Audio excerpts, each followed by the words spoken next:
일본은 욕하면서 그래도 배울 건 있다 라고 하는데 중국은 욕만 한다는 거예요.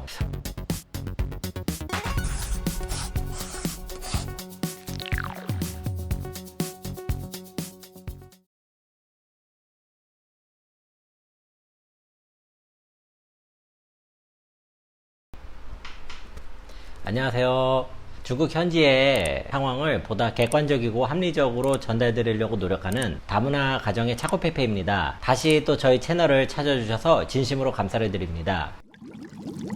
오늘은요, 중국 공산당 관련해서 네 번째 이야기를 해보려고 하고요. 이것을 마지막 편으로 마무리를 하려고 합니다. 이번 네 번째 내용에서는요, 우리가 지난 1편에서부터 3편까지 얘기를 한 거를 가지고 중국 공산당을 통해서 무엇을 생각해 볼 수 있을까, 그런 내용들을 한번 담아보겠습니다. 크게 세 가지로 정리를 해봤는데요. 첫 번째는 우리가 항상 더 나은 제도와 방식이 있을 수 있다라는 가능성을 열어둘 필요가 있다라는 의견을 조심스럽게 드립니다. 제가 지금 이런 말씀 드리면 공산주의자다, 빨갱이다 이런 식으로 매도가 되기 딱 좋은 그런 이야기를 제가 지금 하고 있습니다. 그런데요, 제가 한번 이런 말씀을 드려볼게요. 우리나라 조선시대 때 성리학이라고 하죠. 주자학이라고도 하는데 그것이 완전히 일변도가 됐었어요. 그래서 얼마나 심했었냐면 중국에서는 이미 성리학이 다 지나가고 주류에서 지나가고 다른 학문으로 바뀌고, 그래서 명나라 때 양명학 이런 것도 나오거든요. 근데 당시 조선 사회가 얼마나 폐쇄적이었냐면요, 양명학을 조금만 아는 척을 해도 그 사람을 데려다가 사형을 시켰대요. 사람을 죽였다는 겁니다. 자, 그런데 저는 우리나라도 약간 이런 문화가 아직까지 남아있지 않은가 싶습니다. 제가 한국에서만 살 때는 잘 몰랐는데요, 주변에 있는 나라들하고 비교를 하다 보니까 한국 사회의 분위기가 상대적으로 극단적인 방향으로 치닫는 경향성이 있습니다. 예를 들어서 흰색하고 검은색이 있으면 그 사이에 회색이 있잖아요. 그 회색을 여러 단계의 회색으로 나누는 그런 능력이 한국이 많이 부족하다는 걸 제가 알게 됐어요. 한국은 흰색, 검은색 이런 식으로 얘기를 해줘야지 얘기가 되는 그런 분위기다. 이것을 제가 다른 나라하고 주변 나라하고 비교를 하면서 알았습니다. 그 안에 있을 때는 몰랐거든요. 물론 장단점이 다 있습니다. 예를 들어서 한국은요, 이 흰색을 진짜 흰색으로 만드는 능력,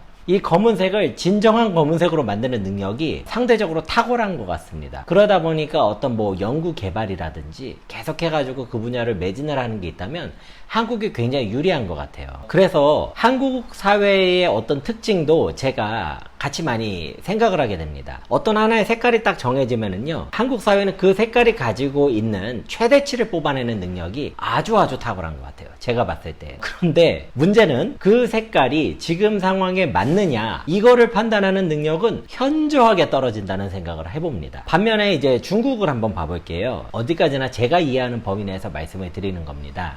중국은요, 어떤 색깔 하나가 사회의 주류로 정해진다고 하더라도요, 계속해서 다른 색깔의 적합성을 쳐다도 보고 연구도 하고 이러는 경향성이 한국보다는 강합니다. 그렇기 때문에 어떤 하나의 색깔을 갖다가 심도 있게 파고 들어가는 그 능력이 제가 봤을 때는 한국보다 부족한 것 같아요. 하지만 다양한 색깔을 가져감으로써 한 가지 색깔을 가져갔을 때 나올 수 있는 부작용을 최소화하는 장치가 되어 있습니다. 이것은 한국에서 찾기가 조금 어려운 부분 같아요. 자, 우리나라가요, 정치 쪽으로는 민주주의, 경제는 자본주의 방식을 채택을 해가지고요, 우리가 계속 이거를 갈고 닦고 발전시키는 방향으로 지금 가고 있거든요. 그런데 이 과정에서 우리나라는 우리랑 다른 체제에 대해서는 그것을 바라보는 것만으로도 죄악시하는 문화가 있지 않은가. 조금 특이한 거는요, 북유럽이라든지 어떤 다른 유럽 쪽 선진국 사회에서 사회주의 계열과 관련된 것을 연구를 하면은 그거는 또 그럴듯하다고 생각을 하고, 중국에서 하고 있는 건 바로 옆에 있는 나라인데도 불구하고 무턱대고 이것은 아니다라고 하는 경향이 있는 것 같아요. 그거는 조금 합리성이 결여된 그런 접근인 것 같습니다. 중국이 결코 한국에서 흔히 생각하시듯이 공산주의, 일당 독재, 이런 단순한 체제가 아닙니다. 제가 20년 넘게 중국어 교류를 해보니까요, 지금 중국에 있는 체제가 전 세계 다른 나라에 없던 체제입니다. 제가 보기엔 비슷한 사례가 없어요. 왜냐면 여기서 만든 거기 때문에. 그래서 중국에서는 그 중국식 사회주의라고 표현을 하긴 하거든요. 그 표현도 일리는 있어요. 그런데 만약에 이제 중국을 직접 경험을 해보시거나 따로 시간을 내서 연구를 해보시지 않은 분들이라면 굉장히 좀 잘못된 이해를 하고 계실 가능성이 큽니다. 그리고 그 과정에서 굉장히 더 좋은 게 있는데도 불구하고 우리가 못 보고 넘어갈 가능성도 가지고 있다. 이런 말씀을 첫 번째로 드리겠고요. 두 번째 말씀드리고 싶은 건 좀 중국과 관련된 부분인데요. 제가 보니까 중국 사회가 스스로의 체제하고 제도 이런 부분에 대해서 지속적으로 개선을 하고 발전을 해나가는 모습이 참 보기가 좋습니다. 제 아내가 중국 사람이기도 하고 그러다 보니까 아무래도 중국에 대해서 제가 조금 더 애정을 가지고 보겠죠. 제 아내가 중국 사람인데 제가 갑자기 뭐 아프리카의 뭐 가나를 더 관심 있게 볼 수는 없잖아요. 이제 인지상정이잖아요. 자, 그런데 제가 보니까 중국 사회가 가지고 있는 명확하게 이거는 진짜 중국이 능력이 부족하다라고 보이는 게 제가 봤을 때는 두 가지가 있었어요. 첫 번째는 자국이 잘하고 있는 거를 해외에다가 선전하고 홍보하는 능력이요 되게 떨어집니다. 중국 공산당이 중국 내부적으로 선전 활동을 굉장히 잘하거든요. 근데 이상하게 중국이 이제 세계하고 코드가 달라서 그런지 중국에서는 선전을 되게 잘하는데 해외 쪽으로는 선전을 되게 못해요. 상중하로 놓고 보면 합니다.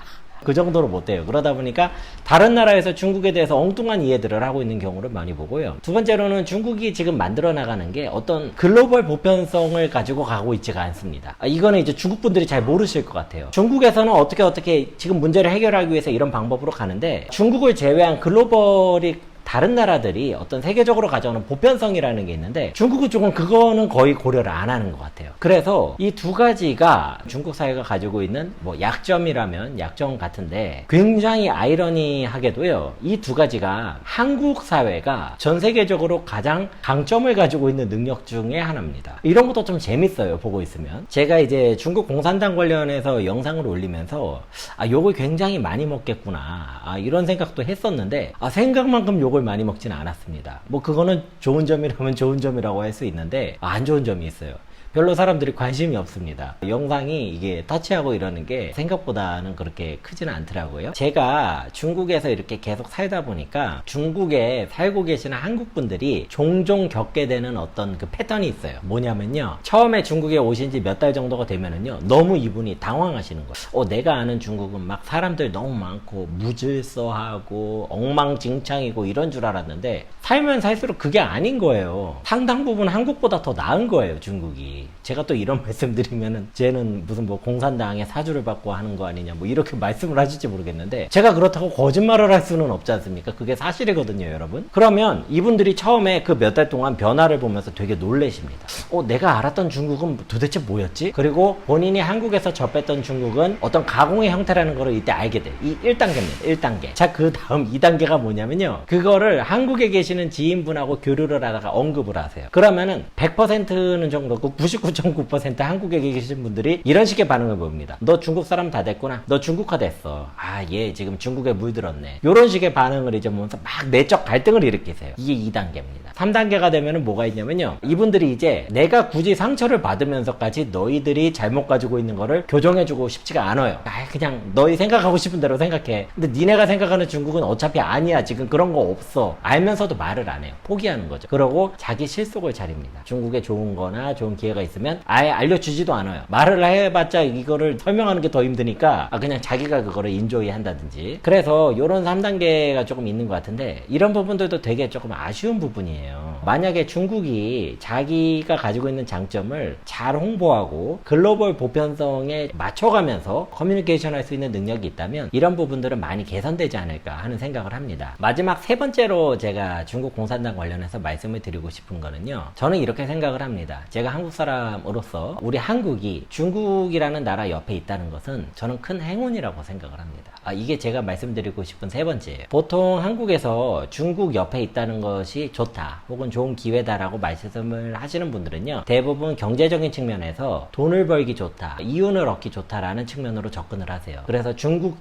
기회론자들이 많으세요. 근데 이제 저는 그게 아니고 제가 아예 중국 사람하고 가족으로 같이 살고 있잖아요. 그러다 보니까 중국이라는 사회가 가지고 있는 가치는요. 단순히 그 경제 규모보다 훨씬 더 큰 가치가 많은 것 같습니다. 예를 들어서 중국 사회는 아직 한국에서 발생하지도 않은 일들이 너무 사회가 크고 인구가 많기 때문에 터지는 일들이 있어요. 이게 사람이 많다 보니까 너무 다양한 일들이 생기잖아요. 그 과정에서 다양한 실험들을 선행적으로 하는 경향이 있습니다. 제가 또 이렇게 말씀드리면 굉장히 닭을 공격적으로 다실 분들 계실 수 있는데요. 제가 느끼기에는 어떤 사회적인 인프라라든지 이런 부분에서 중국이요, 하드웨어적인 부분을 특히 놓고 본다면 한국보다 앞선 부분이 상당히 많습니다. 그러면 그런 부분에서 중국이 먼저 겪으면서 데이터를 쌓아가고요. 이거를 가지고 중국의 많은 사람들이, 또 똑똑한 사람들, 자기 의견이 있는 사람들이 고민을 많이 합니다.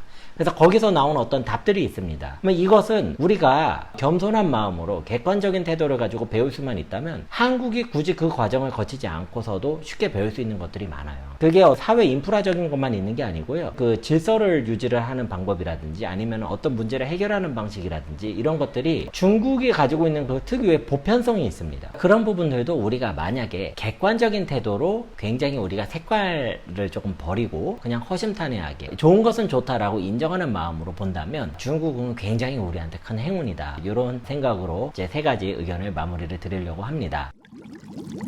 얼마 전에 이쪽에 계시는 교민분하고 얘기를 하다가 이런 얘기를 들었어요. 한국이 조금 이상한 게 일본은 욕하면서 그래도 배울 건 있다 라고 하는데 중국은 욕만 한다는 거예요. 어떻게 중국이라고 배울 게 없을까? 이게 조금 기울어진 생각이 아닌가 싶은데요. 제가 이 차고페페라는 채널을 하는 것도 어떤 그런 부분에 대해서 혹여라도 제 영상을 보시고 제 이야기를 들으시고 그럴 수도 있겠다 라고 생각하시는 분이 계시다면 그것만으로 굉장히 만족할 것 같습니다. 제가 막 구독자 수를 막 엄청 늘려서 돈을 많이 벌려고 그러는 게 아니거든요. 저도 이제 제가 하는 일이 있고 이것은 제가 약간 이런 부분은 꼭 필요하다라고 생각을 해서 하는 거니까요. 절대 무슨 제가 중국 공산당의 사주를 받았다든지 아니면 저 사람은 도대체 조선족인데 왜 이렇게 한국말을 잘하냐, 아니다 저 사람은 한국 사람인데, 이런 논쟁은 불필요합니다. 저 그냥 한국 사람이에요. 저 그냥 한국 사람인데 중국하고 이상하게 접촉이 많았어요. 어려서. 그럴 수도 있는 거잖아요. 중국 공산당에 관련된 내용은요, 여기까지로 마치고 있고요. 다음부터는 또 다른 주제를 가지고 여러분들을 찾아뵙겠습니다. 시청을 해주셔서 감사하고요. 5초만 투자를 하셔서 구독과 좋아요를 꼭 부탁드리겠습니다. 여러분 감사합니다.